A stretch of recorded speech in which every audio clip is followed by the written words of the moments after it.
Yang pertama kita masuk pada pembahasan karya misi Papua dan para misionaris dan imam-imam lokal. Karya misi di Papua. Ordo Fransiskan ini memegang peranan penting dalam pembukaan kawasan di Papua.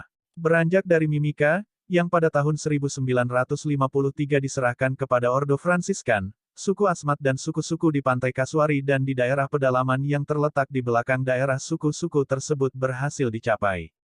Pembukaan kawasan tersebut yang berlangsung selama bertahun-tahun merupakan persoalan berat, demikian tulis Jan Bulars dalam bukunya, Met de Papua Samen Opwek berangkat bersama orang Papua.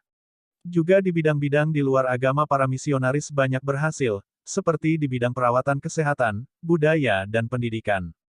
Lagi pula mereka tetap menghormati tradisi dan tata cara ritual. Uskup pensiunan Herman Muninghoff, mantan Uskup Jayapura, berkata tentang karya misi, dari hasil kerja seorang misionaris, mungkin hanya 10 atau 15% saya tidak tahu, karena saya tidak menghitungnya, bertalian dengan agama dan gereja. Tetapi sisanya semua merupakan kegiatan di bidang kedokteran, bidang kesehatan, bidang budaya dan segala seluk-beluknya yang mereka tidak mengerti. Saya anggap hal itu salah satu soal yang sangat penting. Mengembangkan masyarakat seperti tersebut di atas harus mendapat tempat utama dalam pekerjaan misi. Wartawan dan pengarang Dek Vlasblom, penulis buku, Papua, En Gestiedenis Papua, sebuah sejarah, mengatakan, kekuatan misi Katolik selama 100 tahun yang terakhir terletak pada perhatiannya, dan kepekaannya dan rasa hormatnya terhadap budaya lokal.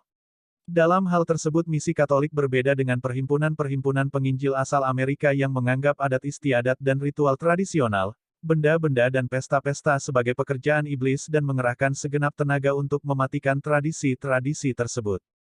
Para misionaris Indonesia dan imam-imam lokal. Sejak awal tahun 1970-an, para misionaris tua yang lahir di Belanda secara bertahap digantikan oleh Frater-Frater Indonesia. Mereka pasti memiliki motivasi yang sama untuk melakukan pekerjaan ini, hanya minat pada budaya lokal tidak sebesar pendahulu mereka di Belanda. Indonesianisasi gereja Katolik di Papua ini bisa dibilang merupakan ancaman bagi budaya Papua tersebut.